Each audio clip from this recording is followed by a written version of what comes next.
Number 12 આપત્તિ અને વ્યવસ્થાપન વિશે આપણે પહેલા વિડિયોમાં આપણે ભણી ગયા છે।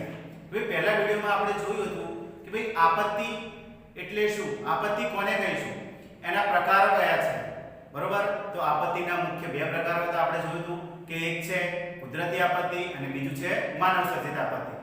તો કુદરતી આપત્તિ કોને કહીશું મિત્રો કે કુદરત દ્વારા થતી જે આપત્તિઓ છે એને કુદરતી આપત્તિઓ કહેવાય છે અને માનવ દ્વારા થતી જે આપત્તિઓ છે એ કેવી આપત્તિઓ છે, માનવ સર્જિત આપત્તિઓ તરીકે ઓળખાય છે। તો આપણે કુદરતી આપત્તિઓમાં જોઈ હતી કે કઈ કઈ કુદરતી આપત્તિઓ હતી, તો એમાં ભૂકંપ, પૂર, પછી સુનામી, જ્વાળામુખી, વાવાઝોડું, દાવાનળ, આ જે બધી આપત્તિઓ છે એ કેવી આપત્તિઓ ગણાય છે કે ભાઈ કુદરતી આપત્તિઓ તરીકે ઓળખાય છે। હવે એના પછી આપણે જોઈએ કે ભાઈ માનવ સર્જિત આપત્તિઓ કઈ, તો માનવ સર્જિત આપત્તિઓમાં છે કે ભાઈ ઔદ્યોગિક અકસ્માત, હુલ્લડ, પછી બોમ્બ વિસ્ફોટ, બરોબર। આ જે બધી આપત્તિઓ છે એ કેવી આપત્તિઓ તરીકે ઓળખાય છે, ભાઈ માનવ સર્જિત આપત્તિઓ તરીકે ઓળખાય છે। અને આપણે નેક્સ્ટ વિડિયોમાં જોયું કે ભાઈ પહેલી જે આપત્તિ છે કે ભાઈ એની મુખ્ય આ પાઠમાં આપણે જે મુખ્ય 5 આપત્તિઓ વિશે ભણવાના હતા એમાંથી જે પહેલી આપત્તિ છે એના વિશે આપણે ભણી ગયા છીએ। ભૂકંપ વિશે આપણે નેક્સ્ટ વિડિયોમાં જાણકારી મેળવી લીધી છે। હવે મિત્રો આપણે કે ભાઈ જે આપણી બીજી આપત્તિ છે કે ભાઈ વાવાઝોડું, તો વાવાઝોડા વિશે આપણે અભ્યાસ કરવાના છીએ। તો મિત્રો વાવાઝોડું એટલે શું, તો વાતાવરણમાં હવાના દબાણમાં સર્જાતી અસંતુલનની પરિસ્થિતિ થી પ્રચંડ વાતાવરણીય તોફાનો ઉદ્ભવે છે તેને શું કહેવાય છે કે ભાઈ વાવાઝોડું તરીકે ઓળખાય છે, અથવા તો એને શું કહેવાય છે, ચક્રવાત તરીકે પણ ઓળખવામાં આવે છે। તો મિત્રો કે ભાઈ વાવાઝોડું એટલે શું એના વિશે માહિતી મેળવીએ તો કે ભાઈ જ્યારે વાતાવરણની અંદર દબાણ સર્જાય છે, બરોબર। હવે દબાણને લીધે શું થાય છે, ભાઈ વાતાવરણમાં પ્રચંડ તોફાનો ઉદ્ભવે છે। હવે એ તોફાનો ઉદ્ભવવાના કારણે જે પરિસ્થિતિ સર્જાય છે તેને શું કહેવાય છે મિત્રો, વાવાઝોડું કે ચક્રવાત તરીકે ઓળખવામાં આવે છે। તો મિત્રો હવે કે ભાઈ વાવાઝોડું અને ચક્રવાત જ્યારે આવે છે ત્યારે એ સમય દરમિયાન કેવી બાબતોનું આપણે ધ્યાન રાખવું જોઈએ, તો એના વિશે માહિતી મેળવીએ કે ભાઈ વાવાઝોડું દરમિયાન કોઈ સાચવવા જેવી બાબતો એમ, તો કેવી બાબતોને આપણે ધ્યાનમાં રાખીશું, તો પહેલા છે કે ભાઈ નીચાણવાળા વિસ્તારથી દૂર રહેવું જોઈએ। બીજું કે ભાઈ જો તમે શાળામાં હોવ તો શું કરવું જોઈએ કે ભાઈ વર્ગખંડની બહાર નીકળવું જોઈએ નહીં। એના પછી છે કે ભાઈ ખાવાની ચીજ વસ્તુઓ છે, પછી ટોર્ચ, પીવાનું પાણી, કપડા, બરોબર, આ જે બધી જે જરૂરિયાતમંદ વસ્તુઓ છે એને શું કરવું જોઈએ, પહેલેથી જ આપણે એકઠી કરી રાખવી જોઈએ। એના પછી કોઈ ચોક્કસ જાણકારી માટે તમારે શું કરવું જોઈએ કે ભાઈ રેડિયો છે, ટીવી છે, બરોબર, એ અમુક જે ઉપકરણો છે એ ઉપકરણ દ્વારા આપણે શું કરવું જોઈએ કે ભાઈ માહિતીઓ એકઠી રાખવી જોઈએ। હવે કે ભાઈ એના પછી આપણી જે બીજી આપત્તિ છે કે ભાઈ એનું નામ છે સુનામી। તો મિત્રો સુનામી એટલે શું, સુનામી કોને કહીશું, તો કે ભાઈ સમુદ્ર કે મહાસાગરના તળિયે થતા ભૂકંપ અને જ્વાળામુખી પ્રસ્ફોટનથી પેદા થતા જે વિનાશક મોજા છે એને શું કહેવામાં આવે છે મિત્રો, સુનામી તરીકે ઓળખવામાં આવે છે। સમુદ્રના તળિયે જ્યારે ભૂકંપ આવે છે ત્યારે શું થાય છે કે ભાઈ ભૂકંપ અને જ્વાળામુખી પ્રસ્ફોટન થાય છે ત્યારે એની અંદરથી જે પેદાશો છે એ બહાર આવે છે અને એના કારણે શું થાય છે કે ભાઈ વિશાળ મોજાઓ ઉત્પન્ન થાય છે અને એ મોજાઓને ઉત્પન્ન થવાથી એને શું કહેવામાં આવે છે, મોજાઓને ભાઈ સુનામી તરીકે ઓળખવામાં આવે છે। અને જ્યારે સુનામી આવે છે ને મિત્રો ત્યારે એ જે નીચાણવાળા વિસ્તારો છે, કિનારાના વિસ્તારો છે, એ વિસ્તારોમાં એ ખૂબ જ હાનિ પહોંચાડે છે અને એમાં ખાસા ઘણા બધા લોકોનું શું થાય છે ભાઈ મૃત્યુ થાય છે। તો એવું જ છે કે ભાઈ એક એક્ઝામ્પલ છે કે ભાઈ 26મી ડિસેમ્બર 2004 ના રોજ કે ભાઈ હિન્દ મહાસાગર છે આપણો, એ હિન્દ મહાસાગરમાં સુનામી આવે છે અને એ સુનામીને લીધે ખાસા બધા લોકોનું શું થાય છે, મૃત્યુ થાય છે। એની અસર થાઈલેન્ડ, પછી શ્રીલંકા, જે બીજા અમુક બધા દેશો છે એ દેશો પર પણ એની અસર જોવા મળે છે। હવે કે ભાઈ સુનામી દરમિયાન આપણે કેવી સાવચેતીઓ ધ્યાનમાં રાખવી જોઈએ, તો મિત્રો એના વિશે વાત કરીએ કે ભાઈ સુનામી દરમિયાન આપણે કેવી સાવચેતીઓ રાખવી જોઈએ. તો એક છે ભાઈ સમુદ્ર, જે આપણે સમુદ્ર વિસ્તાર હોય એનાથી શું રહેવું જોઈએ કે ભાઈ દૂર રહેવું જોઈએ. આપણે જાણે છે કે સુનામી છે એ મોટા ભાગે જે સમુદ્ર છે, મહાસાગરો છે ત્યાં જ આવતી હોય છે. તો આપણે એ વિસ્તારથી શું થવું જોઈએ કે ભાઈ દૂર રહેવું જોઈએ, કે ભાઈ જેથી કરીને આપણે એ જે આપત્તિ છે એનાથી શું કરીએ બચી શકીએ.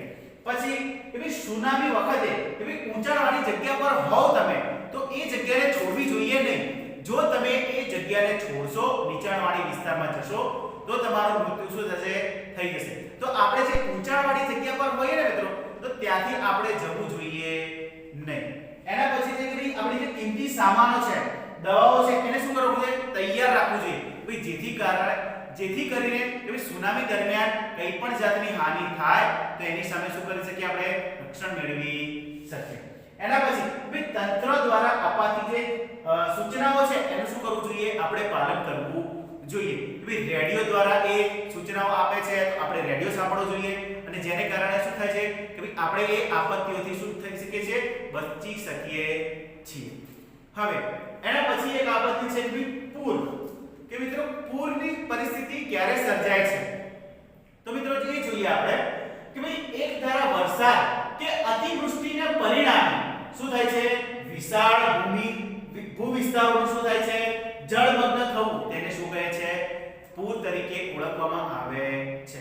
એક જ ધારો વરસાદ વરસ્યા કરે અને એ વરસાદ બંધ થાય નહીં અને એના કારણે શું થાય છે કે જે નદીઓ છે એ પાણી ભરાઈ જાય છે અને પાણી ભરાવાના કારણે શું થાય છે એ બધું જ પાણી જે નીચાણવાળા વિસ્તારો છે ત્યાં ભરાઈ જાય છે અને આજુબાજુના જેટલા પણ વિસ્તારો છે એ પાણીથી જળમગ્ન થઈ જાય તો એવા વિસ્તારોને શું કહીશું મિત્રો કે ભાઈ પૂરની પરિસ્થિતિ તરીકે ઓળખાય છે.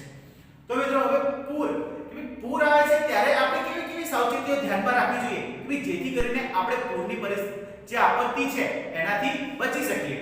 તો પહેલું છે મિત્રો કે આપણા જે ઘરની અંદર કે ભાઈ જે ગેસ છે, વીજળી છે એના જોડાણોને બંધ કરી દેવું કે ભાઈ જેથી કરીને જો એ જોડાણો બંધ હશે તો એના કારણે શું થશે કે ભાઈ વીજળીના જોડાણો બંધ હશે તો એના કારણે શું થશે કે ભાઈ તમે તમારા જે પાણીના જે અવરોધથી શું થાય છે કે ભાઈ શોક લાગવાનો ડર રહે છે તો એનાથી તમે શું થશો બચી શકશો.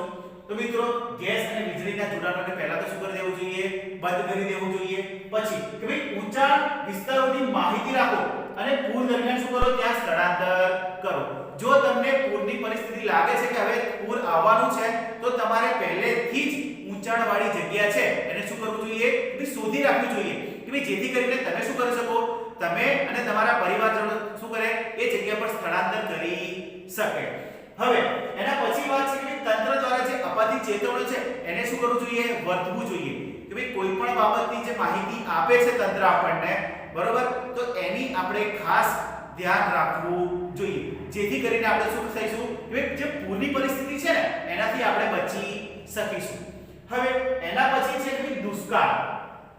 હવે દુષ્કાળની વાત આવે છે કે ત્યારે શું થાય છે કે બધું જ જે વેરાન જગ્યા થઈ જાય છે. તો મિત્રો દુષ્કાળ કોને કહીશું કે ચોમાસા દરમિયાન વરસાદ ખૂબ જ ઓછો પડે છે બરોબર. ચોમાસાની ઋતુ દરમિયાન વરસાદ ખૂબ જ ઓછો પડે છે અને તેના લીધે શું પાણીની અછત સર્જાય છે. તેના લીધે પાણીની અછત ઉદ્ભવે છે તો એવી પરિસ્થિતિને શું કહે છે મિત્રો કે દુષ્કાળ તરીકે ઓળખવામાં આવે છે. હવે કે જ્યારે વરસાદ ઓછો પડે છે ત્યારે કે ભાઈ આવી પરિસ્થિતિનું નિર્માણ થાય છે તો મિત્રો આવી પરિસ્થિતિ બચવા માટે આપણે શું કરવું જોઈએ આપણે કેવા પ્રકારની સાવધાનીઓ રાખવી જોઈએ.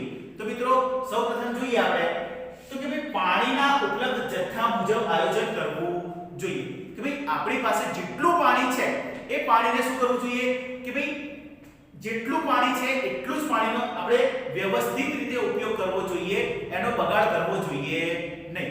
કેમ કે જો અત્યારે પાણીની અછત છે, અછતના લીધે શું થશે કે ભાઈ પાણી નહીં મળે તો શું થશે વ્યક્તિઓનું મૃત્યુ પણ થઈ શકે છે. એટલે આપણે જેટલું પાણી છે એટલું જ એનો ઉપયોગ કરવો જોઈએ. પછી કે ભાઈ રાહત દરે અનાજની વિતરણની વ્યવસ્થા ગોઠવણી કરવી જોઈએ કે ભાઈ જે વ્યવસ્થા છે એની ગોઠવણી કરવી કે ભાઈ મિત્રો જેની પાસે જેટલું અનાજ છે એ શું કરવું જોઈએ કે ભાઈ રાહત દરે એકબીજા વ્યક્તિ જે આવી પરિસ્થિતિ સર્જાય છે એવી જગ્યાઓ પર શું કરવું જોઈએ કે ભાઈ એ અનાજને પહોંચાડવું જોઈએ કે ભાઈ જેથી કરીને શું થાય કે કે જે લોકો પાસે અનાજ નથી એ લોકો એ આરોગી શકે અને પોતાનો જીવ બચાવી શકે કે ભાઈ નદીઓને એકબીજા સાથે જોડી સમુદ્રમાં વહી જતા પાણીને રોકવું જોઈએ કે ભાઈ જે નદીઓ સમુદ્રની અંદર વહી જાય છે બરોબર જેનું પાણી વહી જાય છે એને શું કરવું જોઈએ પહેલા તો રોકવું જોઈએ કે ભાઈ એ પાણીને તમે સંગ્રહ કરો અને એ સંગ્રહ કર્યા પછી શું કરવું જોઈએ કે એ પાણીને રોકવું જોઈએ અને એનો ઉપયોગ તમારા જે આપણે જીવનમાં શું કરવો જોઈએ કરવો જોઈએ એના પછી કે ભાઈ અનાજનો બગાડ કરવો જોઈએ નહીં કે ભાઈ દુષ્કાળ દરમિયાન આપણે જાણીએ છીએ કે ભાઈ બધી જ જગ્યાએ શું થઈ જાય છે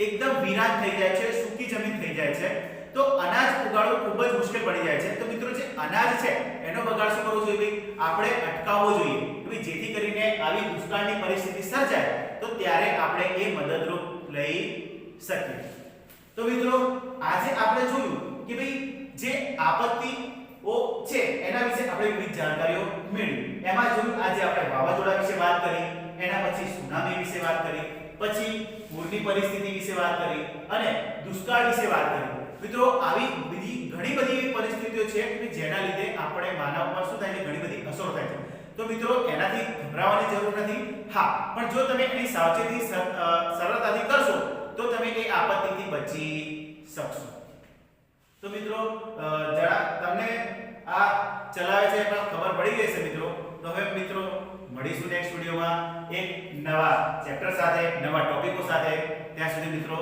આવજો થેન્ક યુ